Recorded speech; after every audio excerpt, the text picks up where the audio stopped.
Assalamualaikum warahmatullahi wabarakatuh. Wargi Bandung, kembali lagi di Ngariung Ngobrol Anak Negeri untuk Bandung. Bagi wargi Bandung yang belum menonton episode sebelumnya, bisa langsung scroll YouTube channel Diskominfo Kota Bandung. Dan jangan lupa untuk di like, komen, subscribe, dan di share sebanyak-banyaknya. Seperti biasa, di Ngariung selalu menghadirkan narasumber yang akan berbagi informasi seputar Kota Bandung. Saat ini, saya sudah berada di Babakan Penghulu dan sudah bersama dengan narasumber kita kali ini. Langsung saja kita sapa narasumbernya. Halo Bapak Sampurasun.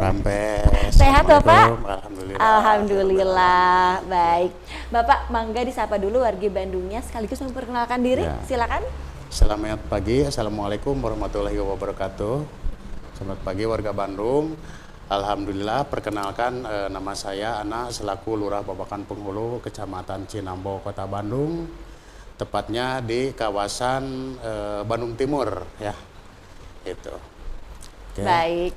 Ya, Bapak mohon kiranya nih bisa dijelaskan dulu dari profil Kelurahan Babakan Penghulu. Ya, terima kasih. Kelurahan Babakan Penghulu, Kecamatan Cinambo, Kota Bandung merupakan kelurahan hasil pemekaran yang mengalami beberapa kali. Yang pertama berdasarkan PP 30 tahun 87, yaitu tentang pengembangan kelurahan yang masuk wilayah Kota Madya Bandung. Saat itu kelurahannya Kelurahan Cisarantan Wetan. Nah, kemudian disempurnakan pada tahun 2027, yaitu pemekaran kecamatan menjadi Kecamatan Cinambo, dan kelurahan pun berubah menjadi Kelurahan Babakan Penghulu, Kecamatan Cinambo, Kota Bandung. Nah, itu dengan memiliki luas wilayah 182 hektar, di antaranya mungkin ini 60 hektar kawasan industri perdagangan dan jasa, yang 40-nya itu adalah kawasan penduduk. Di selain itu juga masih terdapat beberapa tanah kosong yang mungkin berkisaran 10 hektar.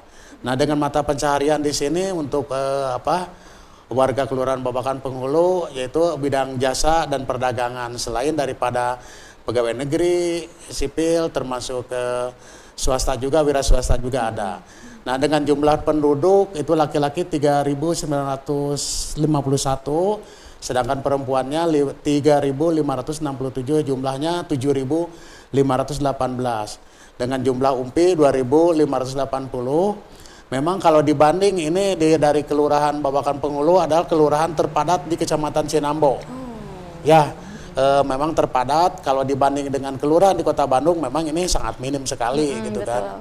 Karena kita ini di sini adalah merupakan kawasannya kawasan industri, terutama kita di sini mempunyai peti kemas, ya, terus kan SPBU terminal SPBU yang ada di wilayah kami ini. Terus juga ini merupakan, apalagi sekarang lagi boomingnya dengan Masjid Al-Jabar, sehingga menjadikan arus macet di wilayah Babakan Penghulu. Adapun mengenai jumlah RW, kita di sini terbagi menjadi 8 RW dan 29 RT. Memang kawasan penduduknya yang terhimpun di sini memang 1/8 di luar, maksudnya di batas Soekarno-Hatta itu ada di perumahan, yang sisanya ada kawasan pemukiman, selain daripada kawasan usaha di sini, industri gitu kan. Gitu. Baik. Berarti memang daerah sini juga kebagian ya Pak macetnya, ya, untuk yang wisata ke Al-Jabar. Ya. Baik, apalagi mungkin di daerah Babakan Penghulu ini. Nah, Bapak, untuk podcast kali ini kita akan berbicara kembali mengenai sampah nih Pak. Karena yang kita tahu bahwa di kelurahan lain itu cara pengelolaan sampahnya atau penanganannya berbeda-beda. Nah, kita penasaran juga nih Pak, bagaimana Pak pengelolaan sampah di Babakan Penghulu ini? Jadi untuk pengelolaan sampah di Kelurahan Babakan Penghulu, memang di awal kita kan pernah beberapa kali mengadakan sosialisasi. Jadi berkaitan dengan masalah sebelum dilaksanakan pembuangan maupun ke TPS, nanti kan itu dipilah dulu gitu kan ya. Jadi situ ada sampah organik, non-organik gitu kan. Nah itu yang termasuk sampah organik juga itu terpilah kembali karena di sini memang itu ada penggiat magot yang awalnya di RW 2. Nah sekarang kemarin dengan bantuan pemerintah itu yang 130 yaitu membuat hanggar magot di wilayah RW 3. Ya memang itu alhamdulillah termasuk di awal juga pengelolaan sampah itu termasuk magot juga sering dikunjungi dari daerah luar. Termasuk dari kota, luar kota juga, termasuk dari ada beberapa dari ke negara lain yang pernah berkunjung ke wilayah Babakan Penghulu. Itu kan berkaitan dengan pengelolaan masalah sampah itu kan. Gitu. Baik, berarti memang dalam pengelolaan sampah organiknya menggunakan teknik magotisasi ya Pak ya? Baik, atau mungkin ada teknik yang lain Bapak yang digunakan? Nah, jadi kan untuk tekniknya, memang kalau yang barang yang kasarnya itu dengan menggunakan organik itu dengan pencacah, yang sisanya setelah pencacah itu diuraikan dengan magot. Memang terjadi magot ini bukan hanya yang booming dengan pasca ini masalah sampah, musibah sampah, karena di awal pun kita semenjak di tahun 2015-2014 kita di RW 2 itu sudah mulai melaksanakan pemilahan termasuk pengolahan magot pun sudah berjalan. Ya mungkin semenjak Mang Oden yang awalnya itu gitu kan sudah berjalan gitu kan. Baik. Gitu. Memang ada beberapa kita juga di awal itu dapat bantuan termasuk dari ITB juga gitu kan. Termasuk itunya fasilitasnya gitu kan. Gitu. Baik. Lalu apa nih Pak hasil yang diperoleh dari teknik tersebut atau teknik magotisasi? Jadi hasil dari magot itu pertama dari hasil pengolahan itu dibuatkan untuk pakan ya, selain pakan ayam, pakan ikan juga kan. Terus yang seperti kurpanya itu bisa untuk tanaman juga gitu kan. Memang selama ini kita kan untuk itu tidak usah beli. Yang penting kita kan bila mana kita perlu magot, kita meminta dan kita kontribusinya hanya menerima sampah dari dapur gitu kan. Jadi istilahnya kita tidak pernah jual. Nah, dengan termasuk kita kapasitasnya itu kita bisa bisa menghasilkan itu 2 ton untuk pengolahan itu pencacah itu ya. Gitu kan melalui kapasitas itu karena alhamdulillah dengan di kita itu masih ada tanah paspasum yang milik pemerintah yang kemarin kita dibangun dengan leluasa gitu kan, tepatnya di RW 3 gitu kan. Ya. Baik. Dan mungkin bisa menjadi pupuk juga ya Pak ya untuk buruan sae atau untuk makan pangan yang lainnya seperti itu. Nah Bapak, kita juga selalu penasaran nih Pak, bagaimana Pak cara sosialisasinya kepada warga terkait pengelolaan sampah? Jadi tentang sosialisasi, pertama kita kan seperti di RW 2 dan 3 itu setiap hari Minggu kita selalu mengadakan senam.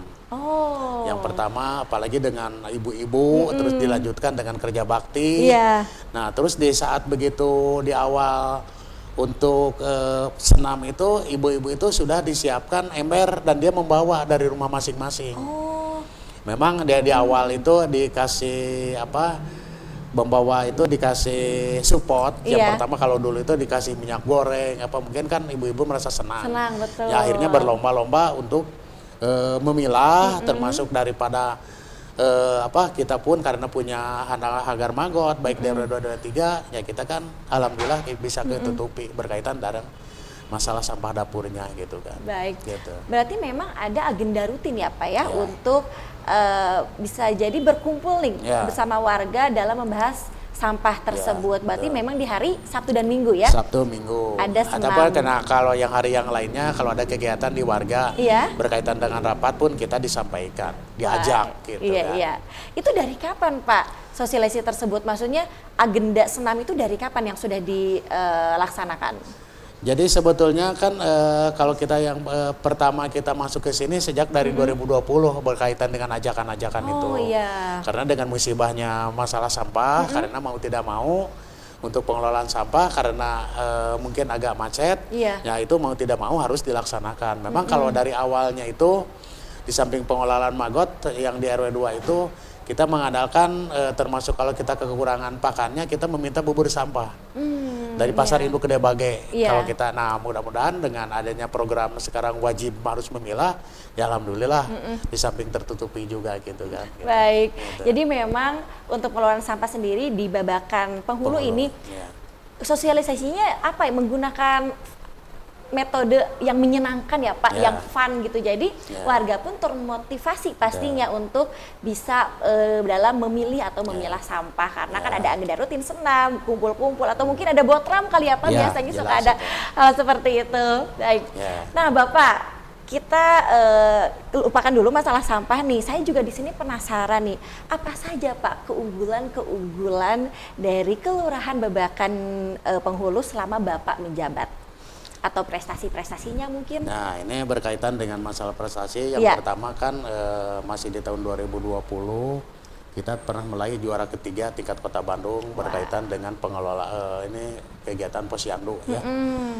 Terus yang keduanya dapat penghargaan juga tahun 2021 berkaitan dengan masalah Satlimas terbaik mungkin ya di itu urutan lupa itunya. Memang kita dari Dinas Satpol PP kita juga mendapat penghargaan Satlimas terbaik. Terus yang baru-baru ini kemarin tahun 2023 mendapat penghargaan Proklim terbaik ya tingkat Jawa Barat gitu kan.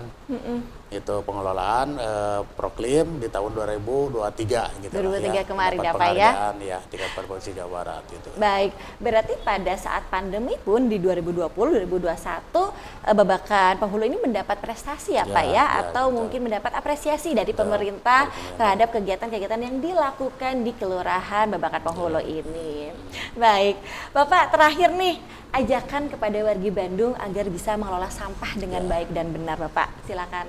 Marilah kita mengajak semua warga Bandung berkaitan dengan masalah program pengolahan sampah itu jangan istilahnya karena ada ajakan, karena kan kita harus dimulai dari kita diri sendiri, Betul. dari keluarga. Betul. Ya contoh kita saya sendiri kalau pengolahan sampah dari rumah kalau kita di awal sudah dipilah makanan yang sisa buat maggot, terus barang-barang yang bekasnya mungkin terpilah bisa dijual, dimanfaatkan, Betul. di apa istilahnya disedekahkan, Betul. gitu ya. Kecuali kita yang terbuang adalah masalah sampah residu saja. Iya. Sebetulnya kalau kembali lagi masalah Bandung bisa aman. Iya.